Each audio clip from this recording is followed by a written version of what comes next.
জনমুক্তি আন্দোলন নামটা মনে রাখবেন নিশ্চয়। আওয়ামী লীগ এবং জাতীয় পার্টি ওনারা দাবি করছেন ওনারা আবার ফিরবে। বিএনপি, জামায়াত, এনসিপি ওনাদের দাবি হচ্ছে ওনারাই যে কেউ ক্ষমতা পাবে।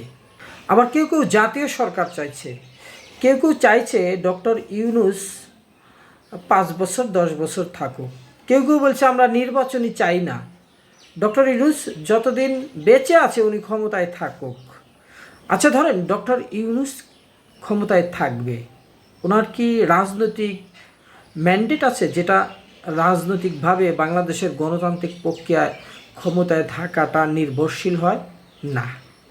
আচ্ছা উনি ক্ষমতায় থাকবেন, থাকুক। উনি যদি একটা দলের হয়ে নির্বাচন করে, জনগণ ওনাকে যদি ভোট দেয়, ক্ষমতায় বসায়, তাতে এনসিপি, জামাত বা বিএনপি বা আওয়ামী লীগ, জাতীয় পার্টির বলার কিছু আছে?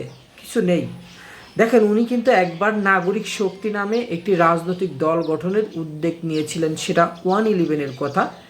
সেখানে কিন্তু অতটা সফল তিনি হননি। ডক্টর মোহাম্মদ ইউনূস একজন নোবেল বিজয়ী এবং তিনি অর্থনীতিতে এবং সামাজিক উন্নয়নে সারা বিশ্ব জুড়ে পরিচিত। এখন ক্ষমতায় থাকার বিষয়টি কিন্তু একটা গণতান্ত্রিক প্রক্রিয়া, অর্থাৎ জনগণের ম্যান্ডেট নিয়ে একটি দলের মাধ্যমে নির্বাচনে অংশগ্রহণ করে ক্ষমতায় আসাটা একটি গণতান্ত্রিক দেশের জন্য শক্তিশালী প্রমাণ এবং পদ্ধতি। ভবিষ্যতে ডক্টর ইউনূস যদি কোনো রাজনৈতিক গঠন করে বা তার সেই পুরনো দলে বা বর্তমান জাতীয় নাগরিক পার্টি, ওনার তো জাতীয় নাগরিক শক্তি ছিল আর বর্তমান জাতীয় নাগরিক পার্টি, উনি যদি এইভাবে নির্বাচন করে ক্ষমতায় আসতে চায়, আসুক। সেক্ষেত্রে ওনাকে কিন্তু প্রধান উপদেষ্টা পদ থেকে পদত্যাগ করতে হবে।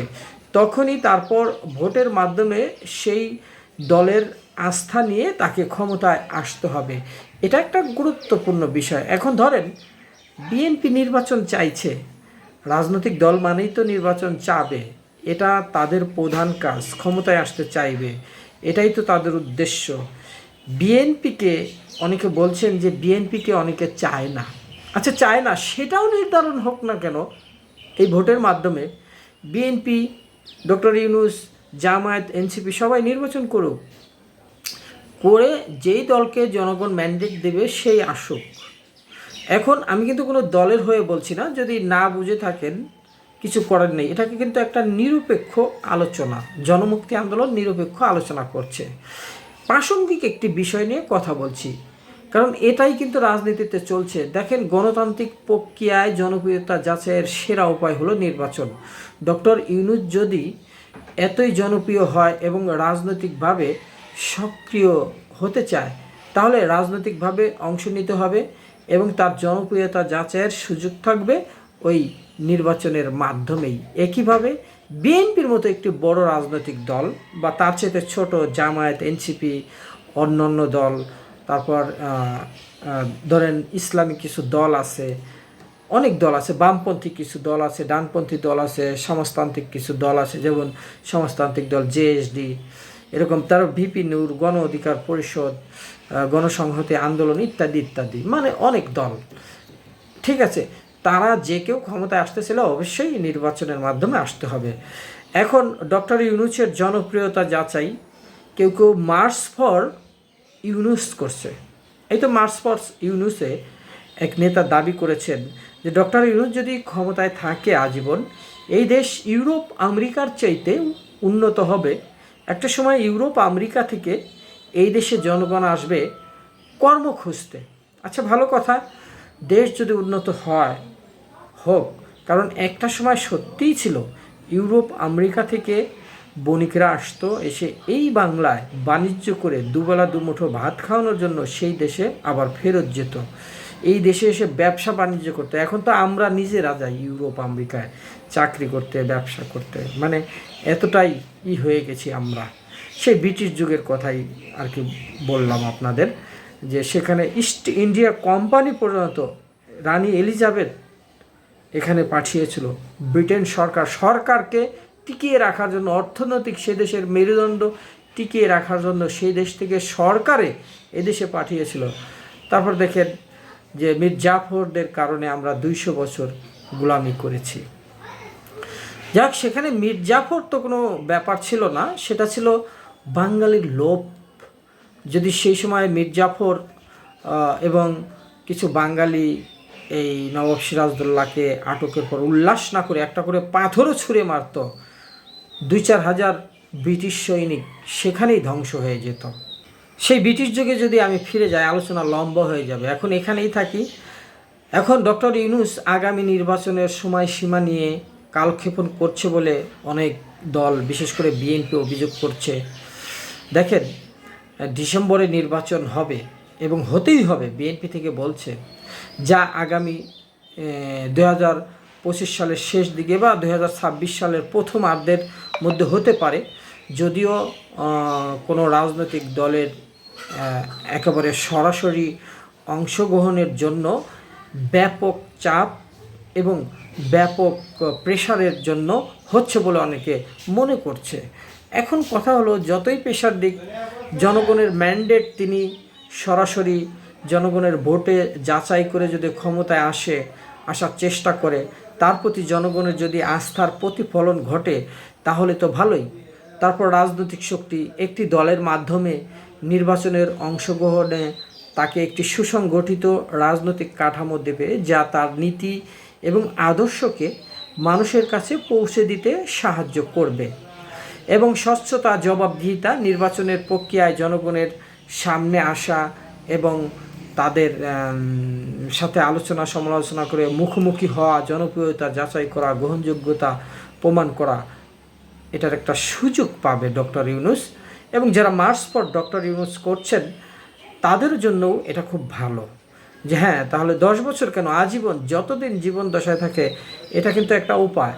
অন্যদিকে বিএনপিরও কিন্তু একটা জনপ্রিয়তা যাচাইয়ের সুযোগ। বিএনপি বাংলাদেশের একটি প্রধান রাজনৈতিক দল। দীর্ঘদিন ধরে তারা নির্বাচনের জন্য লড়াই সংগ্রাম করছে, নিরপেক্ষতা এবং সুষ্ঠু নির্বাচনের নিয়ে তারা কিন্তু আন্দোলন করছে।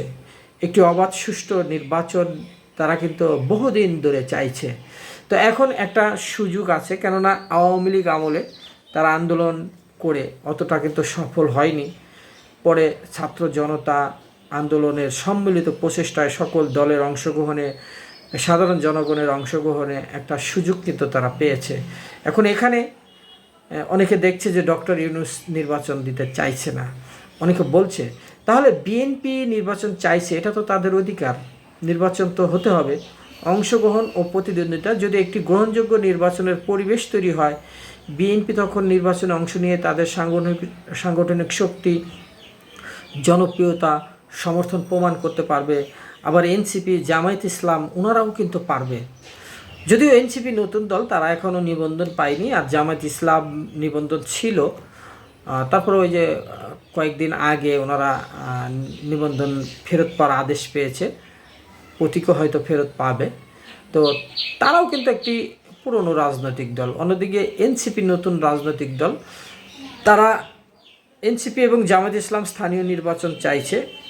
এ কারণে হয়তো চাইছে তারা নিজেদের জনপ্রিয়তা যাচাই করার জন্য, অর্থাৎ যদি স্থানীয় নির্বাচনে দেখে যে তাদের খুব ভালো হচ্ছে, জনগণ সাড়া দিয়েছে, তারা কিন্তু তাহলে এককভাবে নির্বাচন করবে। অন্যথায় তারা বিএনপির জোটে যাবে বা তারা জাতীয় সরকারের জন্য ব্যাপক আন্দোলন করবে, এরকমটা হতে পারে। আর একটা কথা, জনগণের রায় নির্বাচনের ফলাফলই বলে দিবে জনগণ কোন দলকে ক্ষমতায় দেখতে চায়। এটি বিএনপির বর্তমান জনবৃত্তি সম্পর্কে একটি স্পষ্ট ধারণা থাকবে।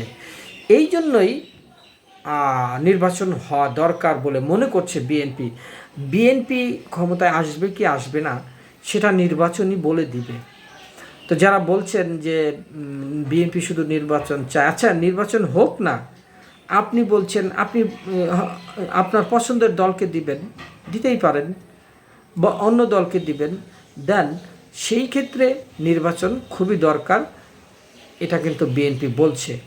রাজনৈতিক অবস্থান, নির্বাচনে অংশ নেওয়া এবং ফলাফল মেনে নেওয়া তাদের গণতান্ত্রিক মূল্যবোধের প্রতি অঙ্গীকারকে আরও শক্তিশালী করবে।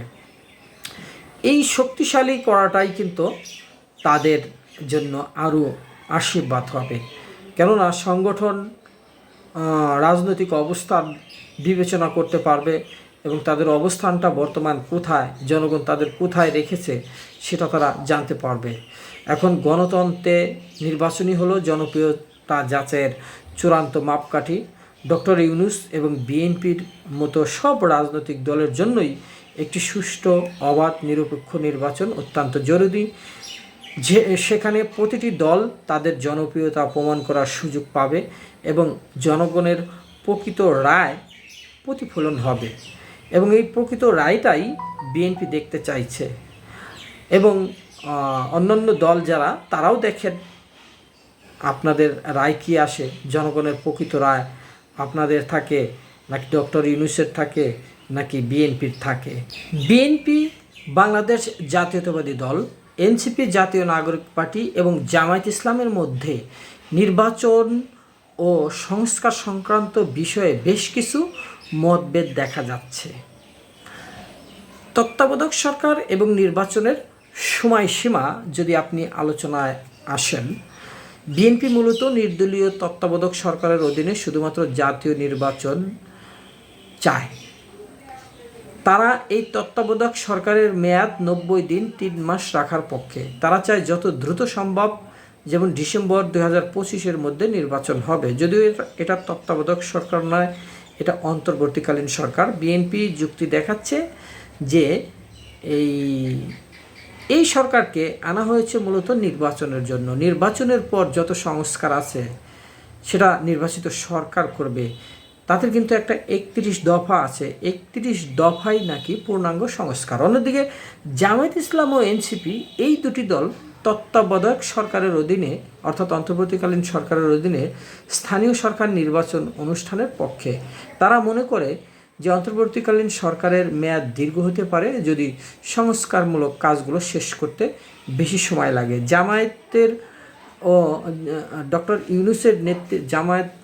ইউনূসের নেতৃত্বেই সুষ্ঠু নির্বাচন চায় এবং নির্বাচনের সময়সীমা নিয়ে তারা তুলনামূলকভাবে কম কঠোর অবস্থান নিয়েছে। কম কঠোর অবস্থানের কারণ, তারা তাদের দল গুছিয়ে নিতে চায়।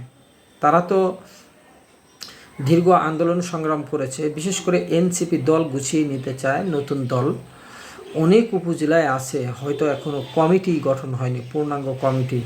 কোনো সংসদীয় আসনে তারা প্রার্থীও খুঁজে পাবে না। ঠিক আছে, এরকম হয়তো হবে। আচ্ছা, সংস্কার বিষয়ে বিস্তৃত সংস্কার বনাম দ্রুত নির্বাচন একটা আলোচনার বিষয়। বিভিন্ন দল, বিশেষ করে বিএনপি, এনসিপি, জামায়াত এবং বাম ডানপন্থী ইসলামী দলগুলো সংস্কার নিয়ে তাদের নিজস্ব অবস্থান থেকে কঠোর। সংস্কারের বিষয়ে এক এক দলের এক এক রকম বক্তব্য আছে। এই সংস্কারের উপরেই নির্বাচন কবে হবে তা নির্ভর করছে প্রধান উপদেষ্টা মোহাম্মদ ডক্টর ইউনূসের একটা সিদ্ধান্তের উপর। যদিও তিনি বলেছেন যে অল্প সংস্কার যদি চায় তাহলে ডিসেম্বরেই নির্বাচন হবে, আর যদি একটু সংস্কারে বেশি সময় নেওয়া যায়, দীর্ঘক্ষণ এবং খুব ভালো সংস্কার, তাহলে 26-এর মাঝামাঝি জুনে হবে এবং সেখানে নির্বাচনটাও তারা ভালো করতে পারবে। অন্যদিকে বিএনপি কিন্তু অভিযোগ করছে যে ক্ষমতার খায়েশ বা দীর্ঘদিন ক্ষমতায় থাকার ইচ্ছা যদি থাকে তাহলে নির্বাচন করে আসুন। আরেকটি বিষয় যদি দেখেন যে আইন ও নির্বাচন কমিশনের সংস্কার, এনসিপি ও জামায়াত সহ কিছু ওনারা কিছু পুরনো সংশোধনীয় প্রশ্ন তুলছে, যা পূর্বে বাংলাদেশের সংকট তৈরি করেছে। তারা নির্বাচন কমিশনকে আরও নিরপেক্ষ, শক্তিশালী করার পক্ষে। এমনকি এনসিপি পূর্বে নির্বাচন কমিশনের যে নিরপেক্ষতা ছিল সেটা নিয়ে প্রশ্ন তুলছে এবং তারা মনে করে ইসিকে তাদের নিরপেক্ষতা প্রমাণ করতে হবে। এবং ইতিমধ্যে তারা কিন্তু একদিন ইসিতে ঘেরাও করতে গিয়েছিল এবং মূল ফটকের নিরাপত্তা বেষ্টনী ভেঙে তারা কিন্তু ভিতরে অবস্থান নিয়েছিল কয়েকদিন আগে নির্বাচন কমিশনে। এবং এনসিপি অভিযোগও করেছিল যে এই মুহূর্তে নির্বাচন সম্ভব না, কারণ সব প্রশাসন বিএনপির পক্ষ হয়ে কাজ করছে। এরকম অভিযোগ তারা কিন্তু করেছেন। বিএনপি জামায়াতের একটা সম্পর্ক যদি আপনি ভাবেন যে ওনারা বিএনপি এবং জামায়াত কখনো মুখোমুখি অবস্থান নিয়েছে, কখনো একসাথে চলেছে। 1/11-এর আগে একই সঙ্গে ক্ষমতায় ছিল জোটবদ্ধভাবে 4 দলীয় ঐক্য জোট সরকারে, এবং বিএনপির কাছ থেকে 2টো মন্ত্রণালয়ও তারা ভাগিয়ে নিয়েছিল। পরবর্তীতে আবার তারা 1/11-এর পর আলাদা একটু হয়, আবার তারা যুগপৎ আন্দোলন করে। একেবারে 2014 থেকে 19 সাল পর্যন্ত একরকম কাঁধে কাঁধ মিলিয়েই তাদেরকে দেখা গেছে। তারপর 24-এও দেখা গেছে তাদেরকে, কারণ 24-এ আন্দোলনে সব দল মিলেই তো আন্দোলন করেছে। তো দীর্ঘদিনের জোট সঙ্গী হলেও বিএনপি এবং জামায়াতের মধ্যে সম্পর্কের টানপূরণ কিন্তু রয়েছে। বিশেষ করে আন্তর্জাতিক প্রেক্ষাপট, স্বাধীনতা যুদ্ধে জামায়াতের ভূমিকার কারণে বিএনপি একসময় জামায়াতকে এড়িয়ে চলে।